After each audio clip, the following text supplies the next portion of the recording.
پہلا قول، اپنی زبان اور اپنے عمل کی حفاظت کرو۔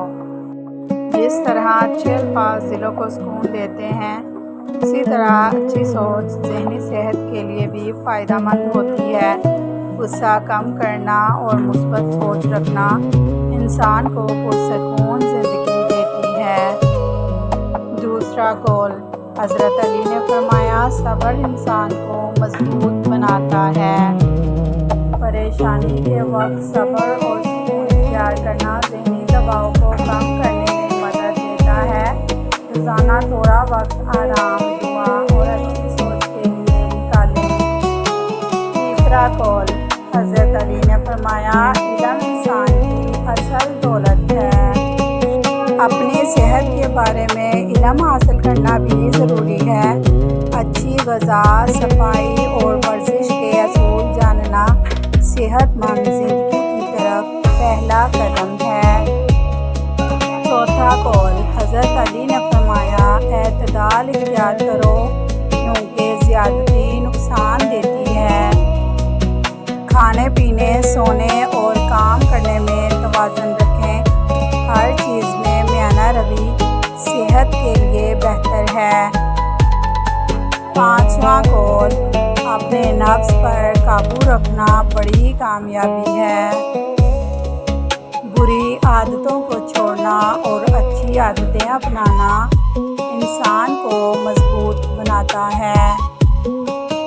چھٹا قول، حضرت علی نے فرمایا، صاف دل اور اچھا اخلاق انسان کی خوبصورتی ہے۔ دل کا سکون بھی صحت کا حصہ ہے۔ حسد اور نفرت سے بچیں اور محبت و معافی کو اپنائیں۔ ساتواں قول، حضرت علی نے فرمایا، وقت کی قدر کرو۔ اپنے وقت میں ورزش، مناسب نیند اور صحت مند عادات کے لیے بھی جگہ بنائیں۔ آٹھواں قول، حضرت علی نے فرمایا، کم بولنا اور سوچ سمجھ کر بولنا حکمت ہے۔ بے وجہ کی پریشانیوں سے بچیں، مثبت لوگوں کے ساتھ وقت گزاریں اور ذہنی سکون کو اہمیت دیں۔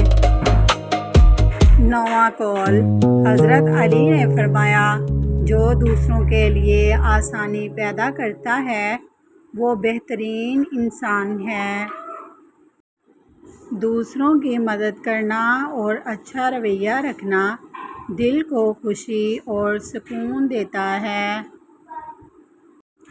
10واں قول، بہترین انسان وہ ہے جس سے دوسروں کو فائدہ پہنچے۔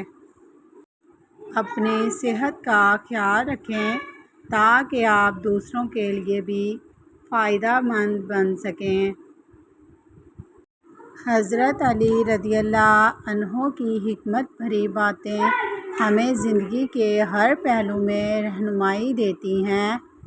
اچھی سوچ، اچھے اخلاق اور صحت مند عادات اپنا کر ہم اپنی زندگی کو بہتر بنا سکتے ہیں۔ اگر آپ کو یہ ویڈیو پسند آئے تو لائک، شیئر اینڈ سبسکرائب ضرور کریں۔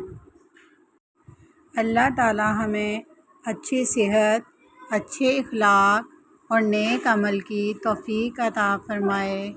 آمین ثم آمین۔